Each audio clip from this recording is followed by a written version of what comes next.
As His Excellency the President recently said, we cannot afford to gamble with the lives of our children. Therefore, let's all do our part and ensure our children learn in a safe environment. Turning now to the COVID statistics, today we report 318 people who have tested positive for the virus after testing a sample size of 2,592 over the past 24 hours. This now brings to 41,937 the number of confirmed positive cases in the country. Our cumulative tests now stand at 595,791. From these 318 cases, 309 are Kenyans, 9 are foreigners, 215 are male, 103 are female. The youngest is a 3-month-old infant, the oldest is 90 years. In terms of distribution by counties, Nairobi leads with 112 cases, Uasin Gishu with 30, Mombasa 29, Nakuru 25, Busia 24, Kisii 21, Kisumu 19, Kakamega 8, Muranga 8, Kilifi 6, Laikipia, Kiambu, Embu 5 cases each, Homa Bay 4, Trans Nzoia and Turkana 3 cases each, Machakos, Isiolo, Kajiado 2 cases each, Nyandarua, Garissa, Tharaka Nithi, Vihiga and Kirinyaga 1 case each. I will go through the sub-county distribution for Nairobi, which recorded 112 cases. These come from Kibra 18, Westlands 14, Starehe 13, Langata 12, Roysambu 11, Dagoretti North 7, Embakasi East, Embakasi South, and Makadara 5 cases each, Kamkunji and Kasarani 4 cases each, Dagoretti South and Ruaraka 3 cases each, Embakasi Central, Embakasi North, Embakasi West, and Mathare 2 cases each. The rest of the sub-county distribution is in the document that you will receive. So, on a positive note, today 243 people have recovered from the disease, 132 from the home-based care program, and 111 have been discharged from various hospitals where they were receiving care. This brings our total recoveries now to 31,340. And I want to take this opportunity once more to thank our healthcare workers for the good work they are doing that has enabled us to achieve these results. Sadly, at the same time, we have lost another 10 patients to the disease, bringing our fatality to 787. Once again, our sincere condolences go to the families and friends of those who have lost their loved ones. Asanteni, and I think we can now move on to the question and answer session. And I hope, as I said earlier, that most of your questions will be in the area of cancer. Thank you.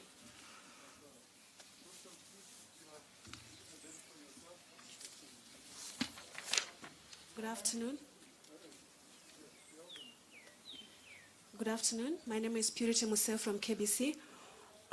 Before I get to my question on cancer, allow me to ask you a question on COVID-19. Sure. On the issue of reinfections, are we still relying on herd immunity? Because yesterday WHO ruled out the issue of herd immunity. So as the minister, are you following up on whether there are reinfections going on? And number two, is the country really following the advice by a scientist on what has worked for other countries in terms of the social distancing and putting on the masks?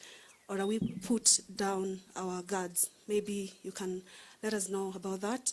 Then on cancer, most of the deaths that have been reported since March, the ministry had said that are people, most of them are people with underlying conditions. I would love to know how many cancer patients have been infected with COVID-19 and the response to that, to the infection.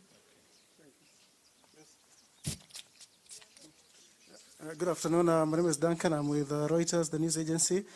My two questions are on the COVAX initiative, which I believe the government of Kenya is a party to. Are you aware whether any adversities that might arise out of the potential vaccines that might come out of these will be shouldered by the government of Kenya, or are governments negotiating within that framework to establish some sort of liability clauses for the vaccine makers? Thank you. Good afternoon. My name is Kagina with Switch TV. My first question, we just reopened schools. God forbid, but should the numbers spike, does the ministry or rather the government have a plan in terms of the students? Secondly, in light of COVID-19, the NCDs, non-communicable diseases, how is the state of the healthcare in Kenya in light of COVID-19? Sada Hassan, Standard Group. My question is on children that is resuming schools. In case a child tests positive for the virus, where exactly are they supposed to be tested from? That is now when children are reporting in case one feels maybe they're likely to be having the virus, where are they likely to get tested from? And then also the second question is on, last week you mentioned we are supposed to receive reagents into the country. Do we have the reagents right now in the country? And can you explain why we are having a sudden increase in the number of deaths over the last 2 weeks here in the country?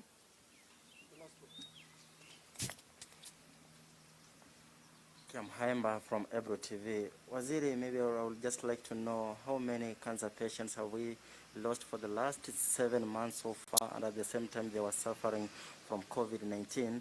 And then as the schools reopened yesterday, we saw some sort of funny things. I don't know whether it's sort of funny because is fumigation of the students part of the measures against COVID-19? Kente. Okay, thank you. Purity, KBC. Reinfections. I think those of us who follow the literature, this is an area that not a great deal is known about.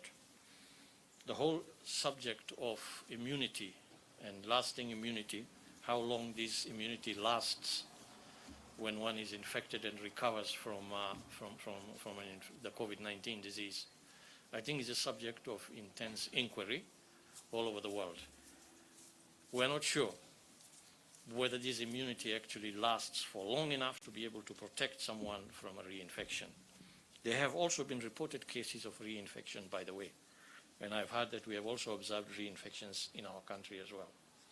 So, with respect to herd immunity, still nothing is known about that. I think as we move along and we continue to generate more information, I'm certain that we will get a good feel for the epidemiology of this disease, the immunity that it evokes, how strong that immunity is, what type of immunity it is, how long it lasts. These are questions that are still out there. And because of that, and because of the possibility of reinfection, it means we cannot, and many countries who had in the beginning felt that they could ride this pandemic wave by allowing herd immunity to develop, very soon realized that that was not working and they had to go back and institute certain measures. We as a country have instituted measures. We believe that these measures have played a big role in keeping us where we are today on our curve. And we need to continue to maintain those measures. We need to continue to maintain them even as we are relaxing some of the earlier measures that were put in place. We need to heighten adherence to those measures because that is one of the sure ways that we can prevent the transmission of the virus. Have we stuck to scientific advice? Yes, there's a lot of scientific evidence out there now that points to the fact that wearing masks plays a role in breaking the transmission of the virus, the hand washing, all the measures that we have put in place. I want to appeal to Kenyans that we should not relent on applying these measures. The simple measures which we as individuals can do and are responsible for, the hand washing, the wearing of the masks, the keeping social distance, the avoidance of public gatherings of any nature, those are within our control, and we need to be able to continue to do that to contain this virus. The number of cancer deaths that were associated with COVID, the number of deaths, COVID-19 deaths that were associated with an underlying cancer condition, I think that data we have. I don't have it on my fingertips. I don't think Dr. Kuria either has it, but we have it in our database. And we can pull that information out. I know that has been asked by two of the journalists here. We will endeavor to put that together and present it to you. But in general, what I can say is that in terms of underlying COVID conditions that are associated with COVID-19 deaths, we find that I think cardiovascular disease, diabetes and cardiovascular disease are the most common ones. There have been cases of cancer along the line and other non-communicable diseases. So clearly, if you have a non-communicable diseases, you are at a higher risk of moving into the severe and critical phases of this disease with the possibility of death. Duncan from Reuters, this COVAX discussion is ongoing. As you know, COVAX is a discussion led by the Global Alliance for Vaccine Initiative. The idea being able to position countries from low and middle income countries in that queue of being able to get a vaccine if it becomes available and get it either free or at an affordable cost. Those discussions are ongoing. Whether these vaccines will have any adverse reactions once they are deployed to the market, I think that is usually taken care of by the rigors of the clinical trial procedures that it goes through, which is the reason why there has been a lot of debate about fast-tracking the process of authorizing vaccines to appear on the market.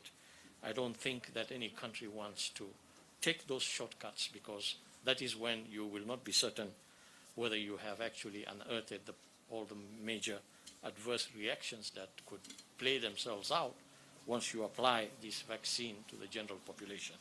So we believe that the rigors of the clinical trial protocols will ensure that most of the adverse reactions will have been known by that time, and that only candidates that do not have these adverse reactions will be able to move through the process to be allowed market authorization and use in the public. So the negotiations are really largely at the point of what would these vaccines cost these countries? Would it be part of that Global Alliance Vaccine Initiative where funds are raised from some of the other donors and then they are applied toward providing vaccines towards those countries that are not in a position to afford these vaccines? So as I said, those discussions are underway. Schools. What do we do if we find that our transmission of the virus is increasing because schools have been opened? Well, we hope we don't get to that position, but it is a likelihood that it can happen. A second wave is a real likelihood for us. I think the data, as we have seen coming in, and we need to watch it very carefully over the next few days and weeks, is that we are beginning to see another steady climb following the relaxations. For instance, you can note that today our positivity rate was 12 point something. These positivity rates may fluctuate over time, but when we look at the 7-day moving average, and then we begin to see that we are moving above the 5% positivity rate, it's a danger sign that we are moving in the wrong direction. And to avoid moving in that wrong direction, we need to be able to strictly adhere to these measures, avoid public gatherings. Public gatherings are one of the biggest sources of infection. of any nature, whether it is social, political, entertainment, or so on. So we will have to face it. If we find that the numbers are rising and are unmanageable, we will have to take action to restrict movements, perhaps even go back. It is a possibility that we could go back to closing schools if we see that. However, one of the things that is coming out from a lot of work that has been done outside is that especially the primary and secondary schools, the risks of children spreading, as taught earlier, is not as bad as was considered before. So we will have to see, closely monitor what's happening in our schools, and then take the appropriate action as we deem it fit at that time. I think I answered the issue about comorbidities together with COVID-19 and the data that we shall compile and provide. If a child turns positive in a school or a child has symptoms of COVID-19, what happens? I think the protocols are very clear in terms of symptoms. If a person is symptomatic and the symptoms have been defined, you know, the cough, the fever, the shortness of breath, and so on, then by now I think almost everybody knows those key symptoms, and there are procedures then of channeling that individual or child to a healthcare facility to be able to determine whether those symptoms are actually due to COVID-19, something else, or a test would be done. If it's a public facility, a test would be done. Of course, we have the rapid response teams throughout the country who would be activated to come and take care of that individual. The danger lies in asymptomatic cases where there are no symptoms at all, and you will not know who is shedding viruses and spreading unless you do some level of testing. So I think going forward, some of the things that we will be discussing is to monitor, how do we monitor the situation in schools where we have large numbers of students? How do we monitor? I think definitely we will require to be doing some level of testing in those populations to see whether there is transmission of asymptomatic cases. Test reagents. In one of my briefings, I think it was last week, when we were at very low numbers, I had stated that we had just received large consignment of test kits. That is why you have seen our numbers pick up in the last couple of days. So we do have sufficient reagents now that we believe will take us through the next quarter, and we also have arrangements to refill that supply line during this period. So, but I will not say that we will not experience any further breaks in the supply chain, because this is something that happens and happens everywhere because of the high demand of these commodities for testing globally. Number of cancer patients. Hayamba, your question was number of cancer patients. I think I have responded to that. And then you also raised the issue about schools now being open. I actually saw that clip on WhatsApp where children were being fumigated. That is not something the ministry recommends. Remember, when the pandemic started, there were efforts by the counties and many other institutions to put up spray booths, which were doing the same thing.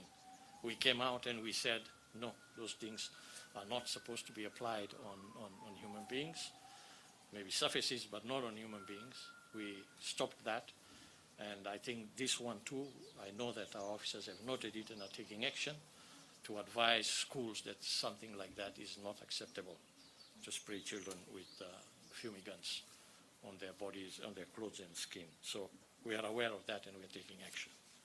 I think that is the end of the questions that I was asked. If you now want to ask the experts here anything on cancer, I think they are the ones who can answer you on that. Thank you.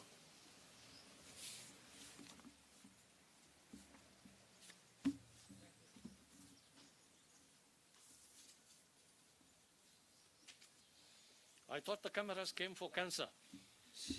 Where are the questions for cancer? Yeah. Back to you.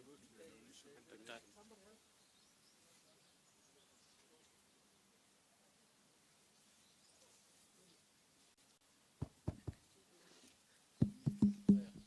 Yeah, thank you, sir. Thank you so much, Dr. Rashid Aman, for the great update on cancer and COVID-19. Now we have a special, Dr. Zipora, where are you? We have a special gift from the Kenya Hospices and Palliative Care Association, Dr. Zipora Ali and our team, in conjunction with the National Cancer Control Program. They have a host of PPEs and special equipment, special protective gear to take care of cancer and to keep COVID-19 at bay, to be given to the Kenyatta National Hospital by our chief guest.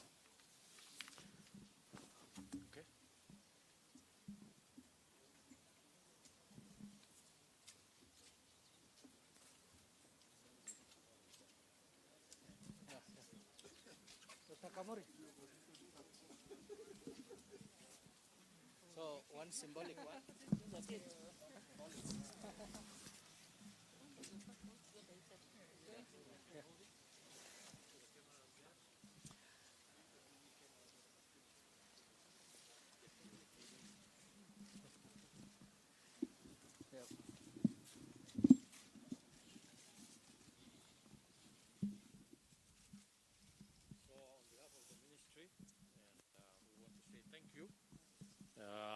I think we have seen a lot of goodwill during this pandemic period from all walks of life and institutions and organizations in our country. And I think that is the spirit that we need to continue to have, not only during pandemic and difficult times, but at all times we need to stand for each other, support each other, and help us walk through difficult times. So the Hospice Association, we thank you very much for this. Thank you so much on behalf of Kenyatta National Hospital. We are very grateful for these donations. We will go a long way in supporting our cancer patients and keeping COVID-19 away. Thank you. Thank you very much. Thank you very much. Our chief guest, Dr. Bor Malenya. 1 second just to say thank you to everyone. Dr. Malenya.